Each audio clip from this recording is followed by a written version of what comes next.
artikel yang ini nih, disebut terima dana dari adik Atut. Wow. Aura Kasih menangis. Nangis bener. Banget. Waktu itu dengernya dari siapa? Nah ini waktu itu aku lagi kerja, aku lagi syuting sinetron aku yang kedua. Jadi di lokasi syuting itu tiba-tiba banyak banget wartawan. Aku pikir, oke, ini promo sinetron, udah seneng banget, ekspektasinya udah segede itu gitu. Oke, gue promo sinetron, akhirnya mereka appreciate gitu dan mereka datang. Tiba-tiba nanya yang lain. Terus kayak nge-shoot mobil aku. Terus aku bilang gini, aku nyuruh asistenku untuk coba tanyain mereka nggak mau ngapain. Aku bilang kenapa nge-shoot mobil. Aku kan introvert banget dan aku paling nggak suka sampai pribadi kayak gitu di publish gitu. Tiba-tiba nanya, apakah benar dengan adiknya Atut? Apakah mobil ini dari beliau? Adiknya Atut, Atut siapa please? Jelasin, Atut siapa nih ya? Atut siapa?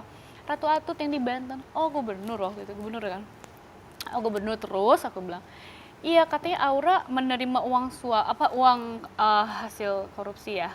Iya, Hasil korupsi, cuci gitu. uang dari Wawan, dia bilang gitu. Terus aku gini, Wawan Sopo, coba terangin, aku googling langsung. Aku googling, oh ini siapa, aku gak kenal gitu. Lihat di Google, lihat wajahnya. Aku lihat wajahnya di Google, iya. Dan gak kenal?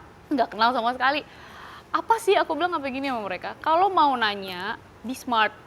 Kumpulin data dulu, at least 50% bener deh, baru datengin aku bilang. Tapi sekarang kan istilahnya kayak aku yang nggak tahu apa-apa gitu, aku lagi kerja anteng-anteng gitu kan, tiba-tiba mereka yang risih banget buat aku, terus kayak nanya-nanya yang aneh gitu, dan aku di situ sempat kesel banget karena beberapa keluarga aku tuh kayak mungkin takut keganggu gitu, masalahnya kita kan banyak hidup juga yang nanya kan ke keluarga berarti. Kita hidup kan nggak sendirian. Ya.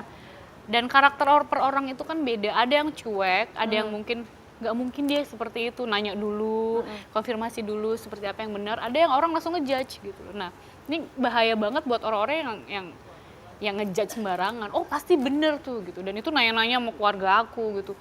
Mama aku sampai nelfon, itu apa tuh kasus korupsi Wawan, aduh Wawan Sopo mah kena aja enggak, aku juga lagi punya pacar waktu itu kan, jadi kayak apaan sih ini Pacar gitu. kamu gimana waktu itu? Dia fine aja karena menurut dia kayak ini wartawan tuh ada aja, karena kasus tuh bukan sekali doang gosip, dulu juga pernah ada yang aku nggak pernah sama sekali gitu ngelakuin itu, kayak katanya ini katanya itu, ya aku nangisnya tuh kayak kok berat amat ya nyari duit kok gini amat gitu. Tapi aku balik lagi aku pikir berkat yang dapat di hidup aku ya mungkin ya konsekuensi ada konsekuensinya, dan aku pikir ya nggak boleh dilihat yang negatif, tapi aku ngerasa aku bersyukur banget udah bisa seperti ini, aku banyak berkat dari Allah gitu. Jadi ya udah deh, nangis sih cuman kayak udah deh. Waktu itu tuh wartawan itu dapat inisial kan waktu itu kan? Inisial dari KPK, ini ada inisial ini dan kemudian ada inisial AK gitu. Mungkin orang pikir AK siapa lagi sih, Aura Kasih gitu kan. Cuman ya setelah itu kalau nggak salah, aku kan memang nggak mau konfirmasi. Aku nggak mau preskon, aku bilang ngapain preskon, aku ngapa-ngapain kok. Yang benar akan kelihatan benar, yang enggak ya nanti juga kelihatan, dan masyarakat itu sudah pintar, aku bilang gitu kan. Terus dari situ akhirnya KPK bilang, AK itu siapa, dan bukan aku, dan ya aku ya kayak alhamdulillah gitu, aku kerja nih gitu, ya udahlah gitu. Baik, jadi mungkin itu semua keluar ketika melihat gambar-gambar Aura yang ya terbuka gitu. Satu. Dan yang kedua kan aku orangnya cuek banget gitu, orang ada gosip aku bodo amat deh gitu, udah biarin aja gitu kan. Jadi orang kayak seneng, wah nih Aura lagi kayak kenapa sih nih media sayang banget sama gue gitu, aku sempet kayak aku lagi sih gitu. Ini Aura Kasih sudah jadi seperti ini begitu. Sekarang tadi nyanyi kan udah, terus kemudian main film juga, sinetron juga, model, dan itu awalnya semua dulu dari Miss Indonesia. Ya, Miss Indonesia 2007, finalis Miss Indonesia. Jadi itu didaftarin sama teman aku, sebenarnya dijebak. Jadi kayak kamu tuh ikutan kayak apa, kayak dulu kan kalau di Bandung ada Mojang Jajaka gitu kan, Sunda. Ikutan apa kayak ajang-ajang beauty pageant atau apapun gitu. Aku males banget dan aku tuh tomboy. Sementara teman-teman aku tuh gemes kayak lu jadi itu perempuan dong usia gitu. SMP, SMA. Keluar SMA. Keluar SMA, Tomboy banget, jadi kayak ikutan dong. Pada akhirnya kayak, ya deh ntar kapan-kapan. Ternyata aku didaftarin, ditelepon. Bisa ikut audisi, aduh, aku bilang. Terus teman-temanku juga support, ayo dong please ikutan, siapa tahu gitu. Akhirnya aku datang audisi, interview, dan berapa hari kemudian ditelepon lagi aku udah masuk ke Jakarta katanya. Sempet bingung sih, aduh ikut nggak ya? Aku kan minder banget gitu dan aku tuh nggak perempuan banget, maksudnya tomboy gitu. Akhirnya ya udah deh, kesempatan nggak datang 3-4 kali gitu kan. Akhirnya ikut. Ngedaftarin ini bukan nih orangnya. Oh my god. Wah gila lo. Aduh. Wah lu parah lo. Halo Mas, Halo. hati-hati Ya, kacanya ya. nih. Sip. Yang waktu itu ngedaftarin Aura kamu ya? Betul. Emang betul. Ingat ya, 2007. 2007. 2007 Itu kenapa ingat. sih harus didaftarin nih Aura nih harus gitu? Gini, Aura nih cewek yang tomboy. Heeh.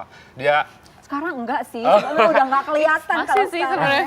physically cantik ya, saya akuin. Cuman dia nih tomboynya itu, jadi sifat tomboy tapi dibungkus fisik yang bagus kayak gitu. Ini menurut saya, dia waktu itu kan sering ke Jakarta Bandung, udah gitu kuliah juga. Udah gitu hampir sempat, maksudnya kuliah beres gitu ya. Udah kayak gitu, ngapain lagi ya kayak gini. Udah deh, mendingan kamu ini ada potensi, saya kan orangnya bisa ini ya, bisa lihat kadang-kadang ya gitu. Ini cewek kayaknya potensinya kalau di Bandung aja ini kurang gitu. Gitu. Ini harus go Jakarta, go nasional ini gitu kan. Yuk, saya bilang saya daftarin kayak gitu. Ada waktu itu ada pemilihan Miss Indonesia 2007 di Bandung ya dilaksanain. Ya, Bandung. Udah kayak gitu, saya daftarin deh. Pede aja dia, masa sih banyak yang cantik, masa sih banyak yang ini juga, banyak yang cantik, banyak yang lebih tinggi, banyak yang lebih ini. Udah saya bilang sok cobain gitu ya. Akhirnya Kata bahasa sok cobaan. Sok cobaan. Coba. Terus Akhirnya masuk. masuk finali. Berarti kalau nggak ada Bian, nggak ada break waktu itu Aura Kasih nggak akan sepopuler sekarang gitu. Oh, enggak juga. Berkat usahanya dia yang pokoknya dia bekerja keras deh. Kelihatannya memang kayak cuek ya. Cuman saya tahu tipenya dia tuh dari dalamnya tuh ini gue harus. Kayak misalnya ke Jakarta itu kan kalau dari daerah, dari Bandung atau dari mana kan itu kan butuh keberanian kan ya. Nah dia tipe yang saya cuek harus aja gitu ya? Sebenarnya kelihatan cuek di luar, cuman dia ngerjainnya bener.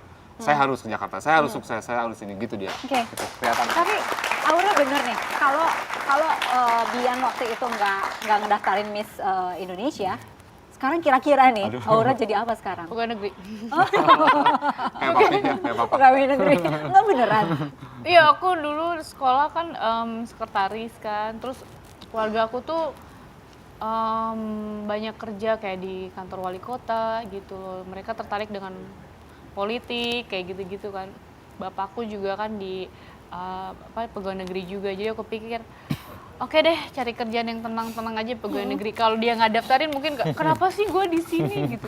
Padahal dari dulu tuh aku yang pengen orbitin teman-teman aku yang cantik-cantik kayak udah lu jadi artis, gue make upin lo, gue manajernya. Kan aneh kan, tiba-tiba kok gue sih gitu yang harus di depan. Makanya itu beban juga buat aku. Ini bukan ekspektasi aku sebenarnya. Oke, sekarang nih sebagai sahabat ya, dari luar pasti lihat dong ya di infotainment, di online, pemberitaan tentang Aura ini pasti yang ya deket-deket yang tahu kan, yang panas-panas, yang hot-hot gitu. Kamu ngelihatnya gimana?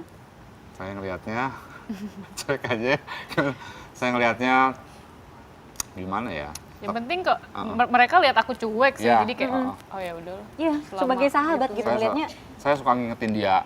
Kan saya suka ngingetin dia kalau misalkan nih kamu nih di Indonesia ini personal kamu tuh begini. Ya maksudnya personal kamu tuh seakan-akan kan gimana gitu ya. Iya memang, cuman kamu pertahankan, jangan berlebihan, tapi kamu juga harus ada di posisi tetap yang elegan dan di posisi yang bagus saja biar karakternya keluar baik gitu di Indonesia. Saya suka ngingetin itu. Suka ingetin. Iya, soalnya itu kan kalau di kamera agak deg-degan gitu. Iya, gimana ya itu kalau di kamera atau dibuat di publik itu kita salah dikit aja itu bisa jadi omongan gitu kan ya, omongan orang. Cuman kalau ini saya selalu Iya, dia selalu ngingetin dari aspek-aspek yang lain lah gitu ya. Betul. Oke, Kang Dian, terima kasih sudah hadir kami kembali saat lagi. Apa orang datang gitu. Waduh. Ini bisa cerita banyak nih. Astagfirullahaladzim.